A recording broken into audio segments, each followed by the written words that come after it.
André, Oui. ce soir, vous nous parlez des risques de l'indigestion.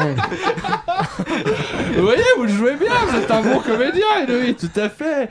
Le gavage, ce sentiment que nous avons été beaucoup à ressentir durant cette période de fête face à la succession de repas gargantuesques que nous avons pu endurer, les plats de viande se succédant comme les polémiques sur Twitter, pas le temps de digérer qu'à nouveau le gras jaillit de tous les coins, au point que le dessert, si succulent soit-il, est accueilli comme une déclat de Manuel Valls. Non merci, ça a l'air succulent, mais j'ai pas eu le temps de digérer la dernière news sur la ministre du Travail, je m'en délecterai demain.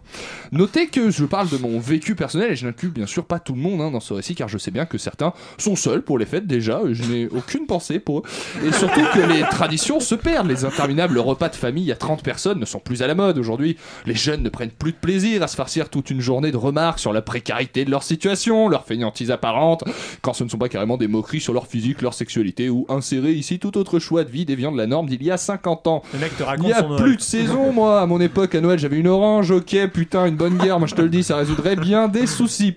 Je sais aussi que ces immenses repas de Noël ne sont pas forcément pour les gens comme vous, Edoui, qui se nourrissent exclusivement de végétaux élevés selon les règles de la Convention de Genève et ont besoin de faire un check-up de leurs allergies avant et après chaque repas. Ceci dit, s'il y avait moins de gens comme moi et plus de gens comme vous, on entendrait moins parler de beaufs américains qui font du hard rock sur leur tracteur tout en étant sûr d'avoir une planète à léguer à nos enfants. Alors finalement, merci aux gens comme vous d'exister, Edoui. De rien. Parce que oui, le gavage, c'est mal. Tenez, prenez le foie gras par exemple. Eh bien, ça a beau être délicieux, c'est quand même un foie malade qu'on obtient en torturant un animal. Bon, moi, ça m'empêche pas spécialement de dormir la nuit, mais avec du recul, c'est quand même une technique de production assez barbare. Et là, j'ai pas encore décidé qui est quoi dans mon allégorie que je m'apprête à faire. L'auditeur pourrait être l'animal et le groupe de rock, l'éleveur qui gave ses oies. Mais dans la musique, eh ben, c'est un peu pareil. À trop gaver ses oies, on les rend malades. Je sais pas vraiment si ça tient debout. Il est coutume de dire qu'aujourd'hui, les délais entre deux productions pour un artiste sont comme la durée de véracité d'une annonce du gouvernement, de plus en plus court, contrairement à mon pénis. Faut que j'arrête de jeter des trucs que j'ai pas écrits dans ce texte parce que... Alors, on peut toujours répondre à ça que les Beatles ont sorti 7 disques en 3 ans entre 63 et 66. On parlait d'une tendance à l'augmentation peut se discuter, mais ça change rien au fait que je trouve à titre personnel que c'est plutôt une idée de merde de balancer un disque à peine un an après le précédent, parce que voilà, une œuvre artistique doit prendre le temps de maturer, d'être travaillée, jouée sur scène, reprise pour devenir la meilleure forme d'elle-même. Tout ça pour dire Comme qu'au ma bite moment... aussi. Absolument, il faut la faire maturer, continuer de la maturer, mon cher Antoine.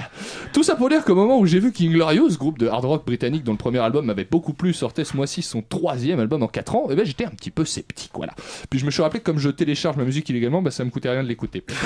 Alors, et qu'est-ce que j'ai bien fait? Alors que leur précédent disque, Inglorious 2, et bordel les gars, faites un effort pour le titre. Le premier s'appelle Inglorious, le deuxième Inglorious 2, putain, était empressé, inutilement sombre et manquait de subtilité. Ride to Nowhere, putain, ils ont changé, est un vrai bon disque de rock aux envolées lyriques farouches portés par des arrangements tantôt folk, tantôt blues, dans un style rétro clairement assumé, qui laisse surtout la place au titre de se dérouler sans se presser et rouler à tout prix des mécaniques inutilement comme le précédent.